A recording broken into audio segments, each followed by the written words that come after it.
Okay, let me ask you a question.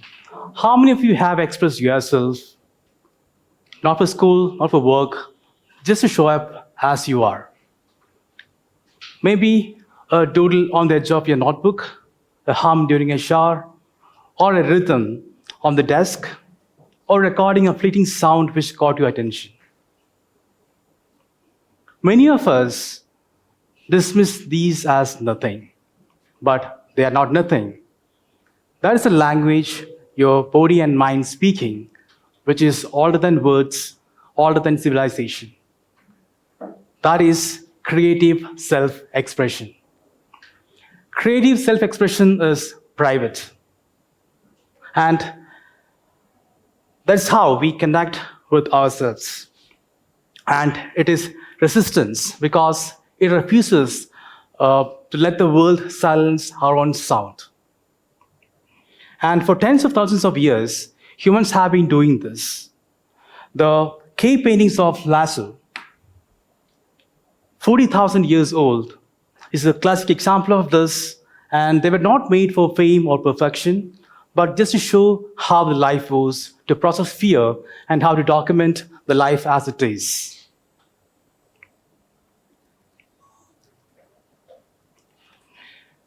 Salvador Dali once said that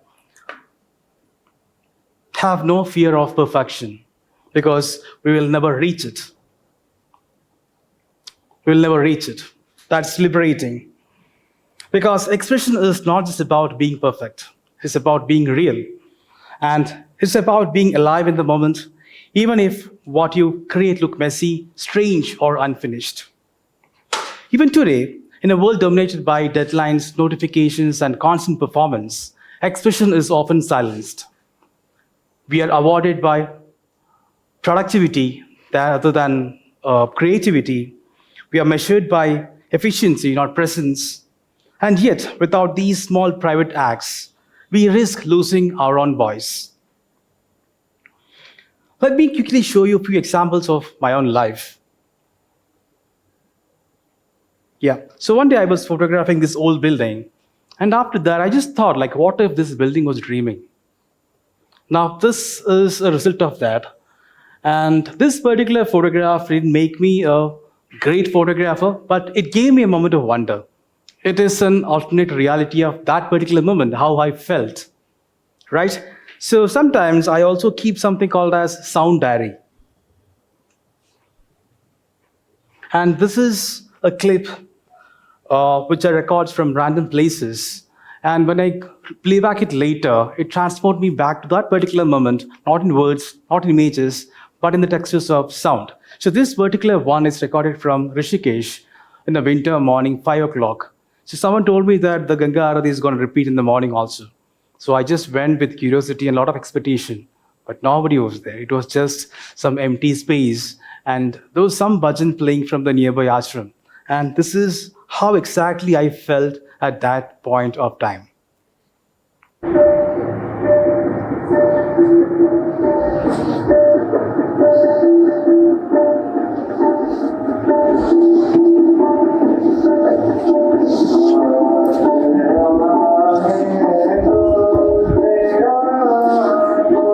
What we hear is my breath over that.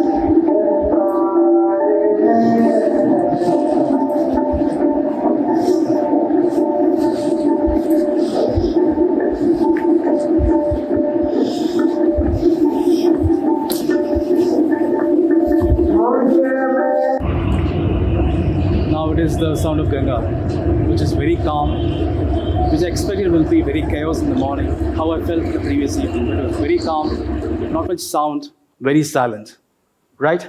Now every time I play back this, I just go back to that particular moment, just again imagine how I exactly felt at that particular point of time. Now, if you want to be even more creative of this, what I've done is I've taken the same clip and added a little synthesizer on top of it. And I also wanted to emphasize my breath on top of it, which I also wanted to have a similarity between the waves of the Ganges, right? And this is the clip, the same clip, but in different way.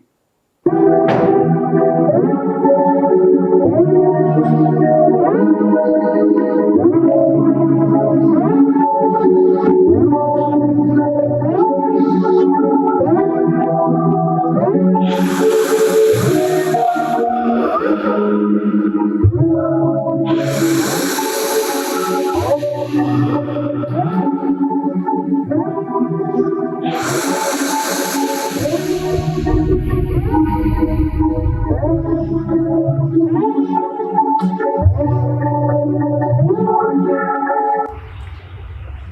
to the silence of river, right?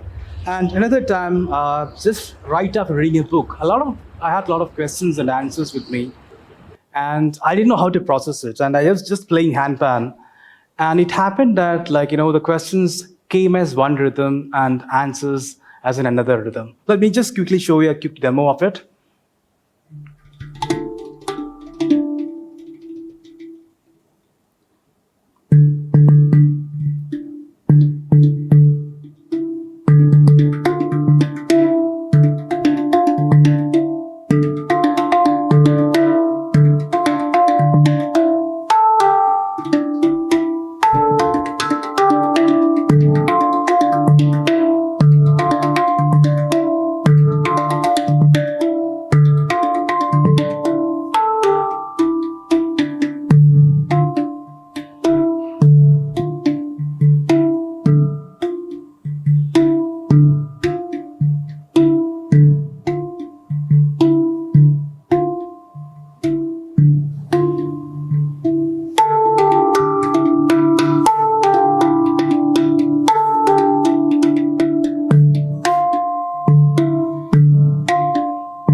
Yeah.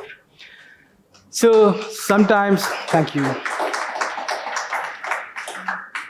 Sometimes words feels heavier. I also just scribble, write some random letters which not form any words or sentence, just arrows, shapes, loops, which again will mark how exactly I felt at that particular time. So that is a preserved moment for me, how exactly I felt at that point. I think it's very important for us to have that in our mind, have preserving those things so that it will reflect back to us in a better way. Now, why does this matter? Psychologists have found that practicing a free act will definitely make a change on us. It will make a significant change on how we feel happier the next day. And uh, it reduces stress, it lifts mood, it strengthens resilience. But stats only will tell a part of the story. Now imagine this. Let's think of it very personally, right? So having dribbling on your notebook will not change the world, but it could change how you walk into your next meeting. Lighter, calmer, more connected to yourself. Recording the sound of a rain tonight will not make you famous, but it will make you more connected. And when the day feels overwhelming tomorrow, it might give you a moment of stillness. A scribble, a hum, a sound, these are not trivial. They are ways of keeping yourself alive at your presence. And here's the deeper truth: expression is not just about well being, it is survival. And when we live in a time where algorithms finish our sentences, silence is filled with endless notification, when every post is judged or monetized. In such a world, private acts of expression are not indulgence, they are radical. They are how we protect our humanity. They remind us that our worth is not measured by output or performance, but by presence. Now, let me quickly give you another example. In 1952, composer John Cage released a piece called 433. No music notes were played. The music was cuffs, the shuffling, the wind outside. Interesting, right? So, Cage was making a very radical statement because expression can also happen, it can also exist in things which we ignore, right? So, let us try something very together. I want all of you to close your eyes and listen your surrounding, and on the count of three, just make a sound how you feel right now. It can be a clap, it can be a growl, a scream, anything. Ready? 1, 2, 3. Wonderful. So that sound did not exist a moment ago. This is creative expression. We just responded how we felt right now. This is very important, right? And this is how we have to see our activities also. I think it is gonna give you a happier moment later having the kind of way you express yourself, right?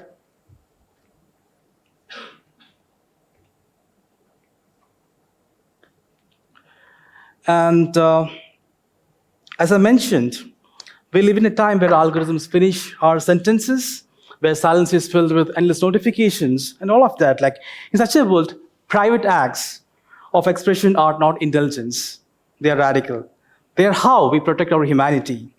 They remind us that the worth is not measured by output or perfection, but by presence. Imagine schools encouraged this without grading it. Workplaces allowed it without timing it. Individuals practicing small and private acts every day, not for approval, but to stay connected and themselves. So do not wait to be perfect. So do not wait to be skilled. Doodle, hum, scribble what you want. Record the sound of your footsteps. Write invisible. Creative self expression is not about being right, it's about being real. It's a private conversation that keeps us connected, present, and alive. It is resistance, it is survival, and it is what makes us feel life worth living. Thank you.